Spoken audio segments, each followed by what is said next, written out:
Hey guys, well today I thought I'd talk a little bit about anxiety and playing the oboe. I feel like in today's society we talk about anxiety and stress a lot, and there are things you can do that can really help alleviate some of that stress and anxiety, and especially revolved around playing and reed making. And so I just wanted to talk a little bit about that today. I know, and you know, everyone knows, reed making is challenging and it can bring about a lot of frustrating feelings. And these feelings, if you keep harboring them and internalizing them, like the feelings of, I can't do this, I'm not good enough, what am I going to play on tomorrow? Maybe you're working and you're working and you're working, and you feel like you don't have anything to show for it. I mean, I get that. That's a horrible feeling. And I think a lot of us have felt that way and felt that in silence. At least for me, I know that I used to harbor onto my feelings when I was just starting out making reeds. Although sometimes I wasn't very successful. Sometimes I found myself getting very emotional after all of those feelings had built up for so long. It would just, a release would naturally have to come. But if you're feeling that way, I just want to tell you there are other things you can do to help alleviate some of that stress. And one of the things that really worked for me was balancing out different things in my life. I know I'm going to be stressed about just everything if I don't eat healthy and if I don't exercise. And exercise can really look different for everybody. For me, it's yoga. I can tell if I've skipped a few days, and it just is the way I de-stress. And maybe you don't de-stress through exercise. Maybe you de-stress through something else, but you need some outlet in your life aside from the oboe and from reed making that will help nourish your body and your soul to make you show up better when you come to your oboe. I just remember feeling like I didn't have anything to play on, or what I had just wasn't good. And it wasn't because I wasn't working. I was working on reeds a lot, probably a bit too much. But I guess that's what you do at the beginning because you need to learn. But I wasn't allowing myself to do anything else other than make reeds. So, I gained weight. I was eating at Chick-fil-A, which was right beside the music building. And that was my decision. But now looking back on it, man, if I had just spent an hour of the day taking a walk or doing something else, I would have really reset my mind so that when I came back to make reeds, I would have been in a better place mentally and emotionally to be able to do a better job. My mindset would have been different. So I talk a lot about mindset and things like that.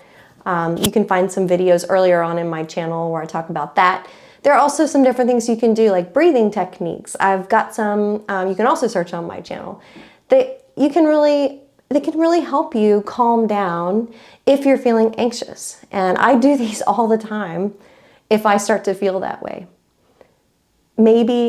So for me, it really comes up if I have a performance that I have some big solo or something I'm really more nervous for than usual. Because nerves are okay, right? It's a natural part of the process of sharing our music and our talents with the world because you want to do a good job. So it's healthy.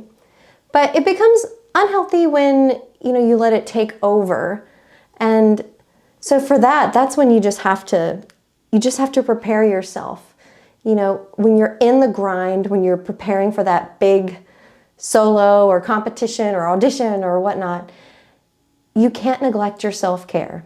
So make a schedule, set some boundaries with yourself. Maybe you start your day with exercise. Like this morning, it's Saturday here today, and this morning I was like, okay, I have to do yoga. So I started with a yoga session, and then I'm here now recording this video for you, and then I'm gonna make reeds and practice, and so that's kind of how my day is lining out. And I also plan to take a walk later. So you just have to experiment, find what works for you, but don't let yourself get bogged down in this idea of, oh my gosh, I can't do this. I have to have this perfect read for this big performance. Because then you're likely going to stress yourself out and your anxiety is going to go through the roof.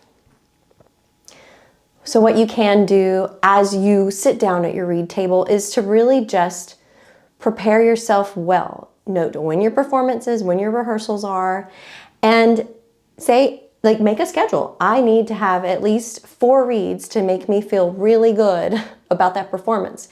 So start 4 blanks each day, maybe 2 weeks leading up to it, and scrape on those. Maybe not 4, I don't know, that's a lot, but set a schedule that works for you and stick to it. Also, I like to batch reads a lot, and one of the reasons I really like this is because I don't get attached to a particular read, because honestly, I forget which read is which. So, you know, sometimes if you're only starting maybe 2 or 3 at a time and you work on them until they're finished before you start a whole new round of blanks, well, at that point, if you're only working on 3, you remember which 3, like which one was good, which one was bad. So you have this preset notion in your mind, like, oh, this one's gonna be good.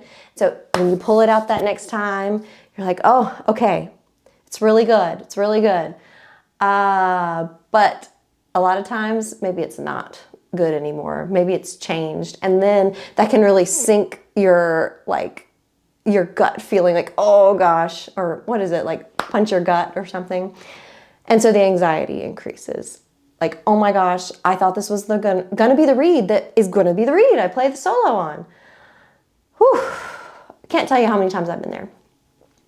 But that's why now it's just, I love doing it in this process where I batch a whole bunch, and there's so many that are in the rotation that I don't remember what's what. That is a great place to be. I also realize that if you're brand new or you're just starting out, you can't really be at that place yet, because it takes a long time to tie the blank when you're learning, to scrape on it, to get something to work. I get that, trust me. But eventually, if you keep at it, you will be able to get here.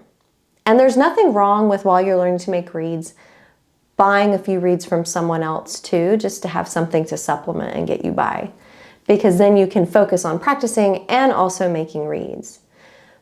But it's also good to not rely on other people's reads forever, because then it's like that crutch, you know, that Band-Aid. Oh, this will fix it. I always have this one. But sometimes it's great to have a little push too, to make yourself say, I'm gonna play on the reads that I made. And you just have to be determined, set that schedule. And really, once you have that in place and you have the balance in your life with your exercise and diet, I mean, we didn't even talk about that. That's something I'm really working on these days. Trust me, I love Chick-fil-A. I love French fries. I'm trying not to eat them. So maybe, you know, once every 2 weeks or so, I'll reward myself with a treat. But just notice how your body feels when you eat better for several days in a row. Because if you feel better, and if your mindset is better, if your stress level is down, you're going to approach your reed making and your oboe playing better. And you're going to be a better musician. You're going to make better reeds. So that is it for today, my friends. If there are any topics you want me to talk about in a future video, leave me a comment below and let me know. And happy to help you out. All right, happy oboeing, friends.